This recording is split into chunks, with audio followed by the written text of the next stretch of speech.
आपका हमारे YouTube channel education developer गुरुजी में स्वागत है। और आज हम आपके लिए लेकर आए हैं 30 मोस्ट इम्पॉर्टेंट क्वेश्चंस जो कि आपके एग्जामिनेशन के लिए बहुत ज़्यादा इम्पॉर्टेंट है। और सभी क्वेश्चंस जो हैं प्रीवियस पेपर से ही लिए गए हैं और अब तक की हमने जितनी वीडियो बनाई हैं वो सभी प्रीवियस पेपर्स पर ही बेस्ड हैं। तो आप उनको भी देखिएगा और इनको भी देखिएगा और ये आपके एग्जामिनेशन के लिए बहुत ज़्यादा हेल्पफुल होगी। तो चलिए शुरू करते हैं। आज का हमारा पहला क्वेश्चन है, all is but twice renown and Greece is dead. The wine of life is dram and the mireless is left this world to brag of. ये कुछ लाइनें दी गई हैं, आपको ये बताना है कि ये लाइन कहाँ से ली गई हैं। ये शेक्सपियर के किस प्ले से ली गई हैं। तो ये जो शेक्सपियर का प्ले है मैकबेथ, ये मैकबेथ से ली गई हैं। और मैकबेथ में जो है एक्ट फर्स्ट है एक्ट सेकंड है, सीन सेकंड है। और ये किसके द्वारा कही गई हैं, ये मैकबेथ के ही द्वारा कही गई हैं। नेक्स्ट है, who is the first character to die in William Shakespeare's play Hamlet.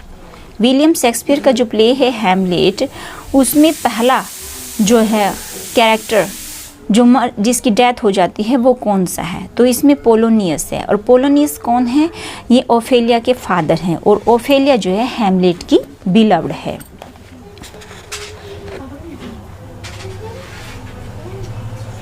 Next है, who is known as Lakeland poet. Lakeland poet के नाम से किसे जाना जाता है। तो ये जाना जाता है विलियम वर्ड्सवर्थ को। और विलियम वर्ड्सवर्थ के साथ साथ दो पोएट और हैं, एक रॉबर्ट साउथे और दूसरा है एस्ट्री कोलरिज। तो William Wordsworth, Robert Southey and S T Coleridge, इन तीनों को लेक लैंड पोएट्स कहा जाता है। नेक्स्ट है, how many parts are there in the prelude. Prelude में कितने पार्ट हैं। तो प्रीलूड में जो है 14 पार्ट हैं। नेक्स्ट है, the plural of bureau is. Bureau का जो है प्लूरल फॉर्म क्या है। तो ब्यूरो का जो प्लूरल फॉर्म है वो ब्यूरेक्स है, इसमें एक्स लग जाएगा बाद में। नेक्स्ट है,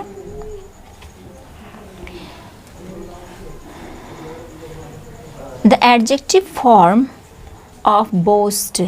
एडजेक्टिव की जो है बोस्ट की एडजेक्टिव फॉर्म क्या होगी। तो इसमें फुल लग जाएगा, boastful. The adjective form of boast is boastful. फिर इसमें एक लाइन दी गई है, name the figure of speech. आपको इसमें ये बताना है कि इसमें कौन सा फिगर ऑफ स्पीच है। लाइन कुछ इस तरह से है, let not ambition mock their useful toil. तो इसमें जो है आपका पर्सनिफिकेशन है। इसमें ये बहुत ज़्यादा मोस्ट इम्पॉर्टेंट लाइन है, आप इसको याद कर लीजिएगा। और इसमें जो फिगर ऑफ स्पीच है वो पर्सोनिफिकेशन है।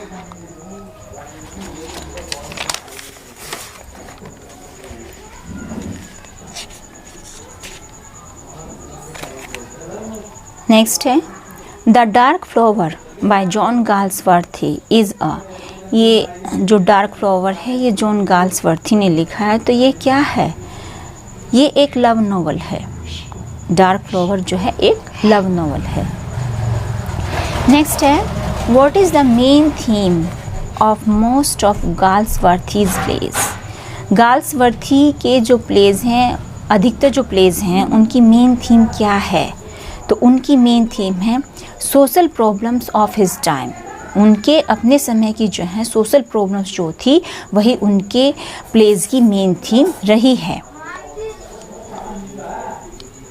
नेक्स्ट है, when I consider how my light is spent is one of the best known sonnet of. ये एक सोनेट है, when I consider how my life is spent. और ये किसके सोनेट्स में से एक सोनेट है, ये जॉन मिल्टन के सोनेट्स में से एक सोनेट है। जो जॉन मिल्टन के बेस्ट नॉन सोनेट्स हैं उनमें से ये एक सोनेट है। नेक्स्ट है, who overcomes by force hath overcome but half is four. The line occurring, ये एक लाइन है और आपको ये बताना है कि ये लाइन कहाँ से ली गई है। तो ये आपकी जो लाइन है ये पैराडाइज लोस्ट से ली गई है और पैराडाइज लोस्ट जो है मिल्टन ने लिखा है। नेक्स्ट है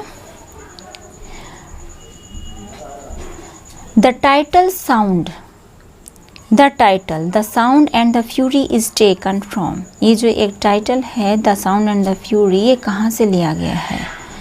तो ये लिया गया है मैकबेथ से। मैकबेथ को किसने लिखा है? शेक्सपियर ने। और मैकबेथ में से ये कहाँ से लिया गया है? ये जो है फेमस सोलिलोक्वी है और ये एक्ट 5 में से और सीन 5 में से लिया गया है। और ये जो प्ले है ये कब पब्लिश्ड हुआ था? ये 1929 को पब्लिश्ड हुआ था। नेक्स्ट है which novel got Ernest Hemingway the Pulitzer Prize. किस नोवेल ने जो है अर्नेस्ट हेमिंगवे को पुलित्जर प्राइज दिलवाया?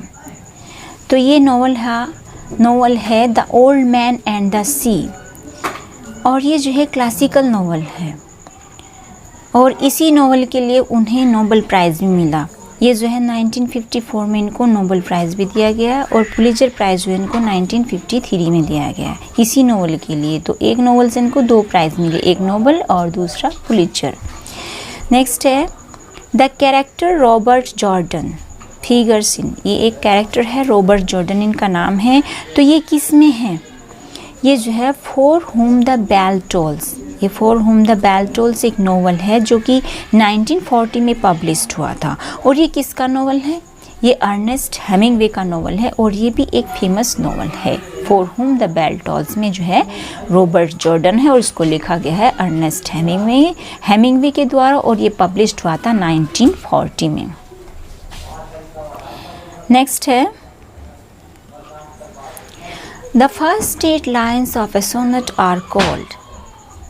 जो सोनेट की फर्स्ट 8 लाइन्स हैं वो क्या कही जाती हैं? सबसे पहले तो ये देखिएगा सोनेट कितनी लाइनों का होता है।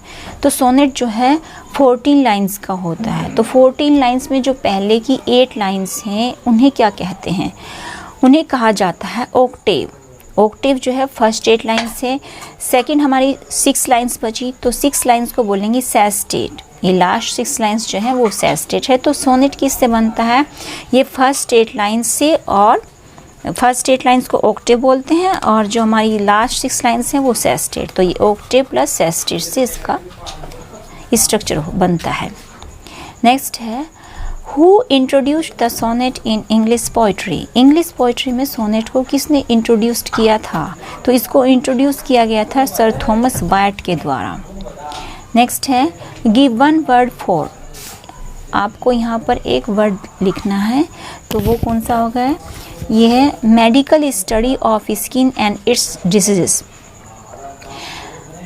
स्किन और इसकी डिसीजेस के लिए जो मेडिकल अध्ययन होता है उसे हम क्या बोलते हैं? उसे बोलते हैं डर्मेटोलॉजी। तो इसमें आपका डर्मेटोलॉजी आ जाएगा। फिर है to find fault with in one word is. किसी में दोष निकालना उसको क्या कहते हैं? उसको क्रिटिसाइज बोलते हैं। तो इसमें आपका क्रिटिसाइज आ जाएगा। नेक्स्ट है which American writer was a great influence on Whitman. Whitman के ऊपर कौन से अमेरिकन राइटर का एक ग्रेट इन्फ्लुएंस था? तो इस राइटर का क्या नाम है? इस राइटर का नाम है राल्फ वाल्डो एमर्सन। ये मोस्ट इम्पॉर्टेंट क्वेश्चन है भाई। फिर चलते हैं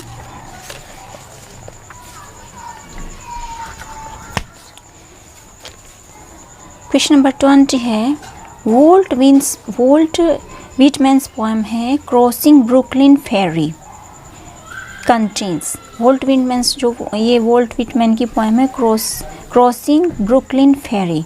तो इसमें जो है कितने सेक्शन है ये आपको बताना है। तो इसमें है 9 सेक्शन। तो वो इसमें क्रॉसिंग ब्रुकलिन फेरी में जो है 9 सेक्शन है।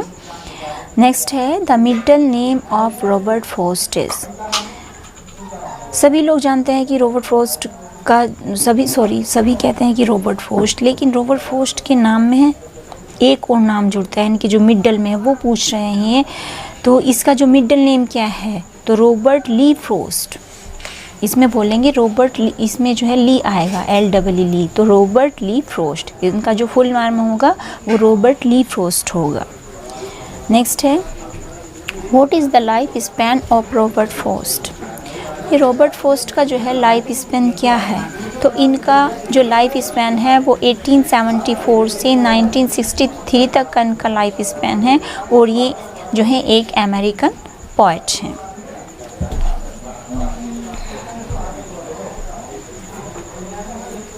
फिर है आपका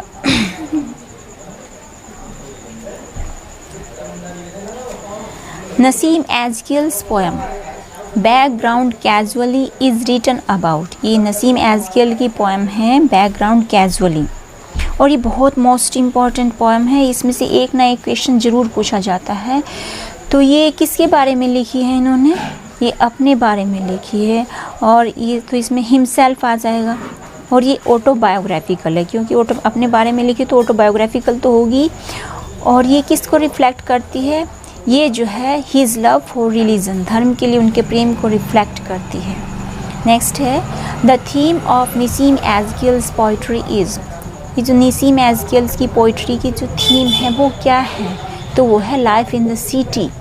लाइफ इन द सिटी जो है इसकी थीम है। नेक्स्ट क्वेश्चन है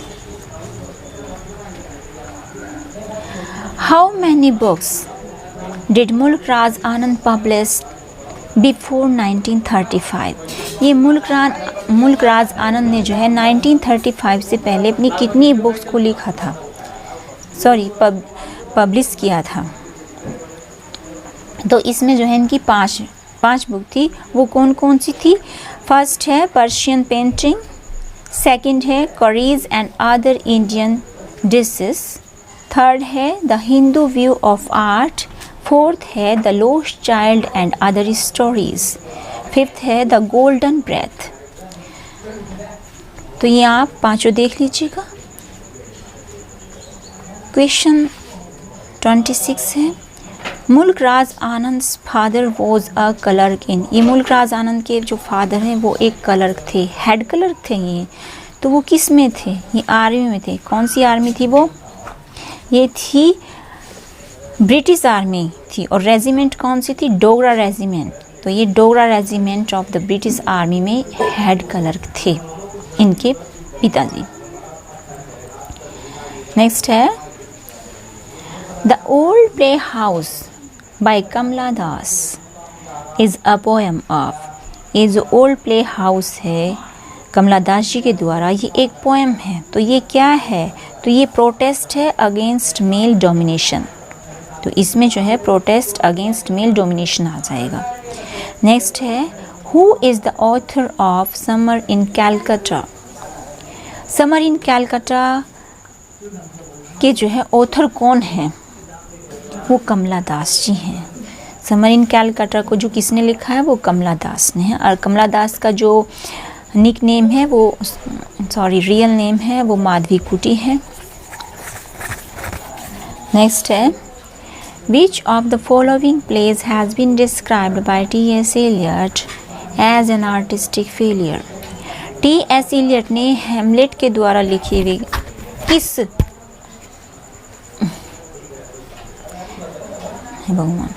किस नाटक प्ले को आर्टिस्टिक फेलियर कहा है? तो इन्होंने जो है हैमलेट को कहा है। हैमलेट को इन्होंने कहा है कि ये जो है एक आर्टिस्टिक फेलियर है। नेक्स्ट है which is the cruelest month in the wasteland. ये वेस्टलैंड में जो है एक क्रूलेस्ट मंथ आता है, तो वो कौन सा है, तो ये जो है अप्रैल को इन्होंने क्रूलेस्ट मंथ कहा है। और ये ओपनिंग लाइन भी है कि April is the cruelest month. ये ओपनिंग लाइन है द वेस्टलैंड की। और वेस्टलैंड कब पब्लिश्ड हुआ था, ये 1922 में पब्लिश्ड हुआ था। और इसको किसको डेडिकेट किया था इन्होंने एज़रा पोंड को डेडिकेट किया था। ये याद जरूर कर लीजिएगा, ये कुछ भी क्वेश्चन बन सकता है इनमें से। तो आप इसे जो वेस्टलैंड है ये बहुत ज़्यादा इम्पॉर्टेंट है, एक ना एक क्वेश्चन आएगा ज़रूर इसमें से। So that's all for now and thanks for watching this video. Please like, share and subscribe.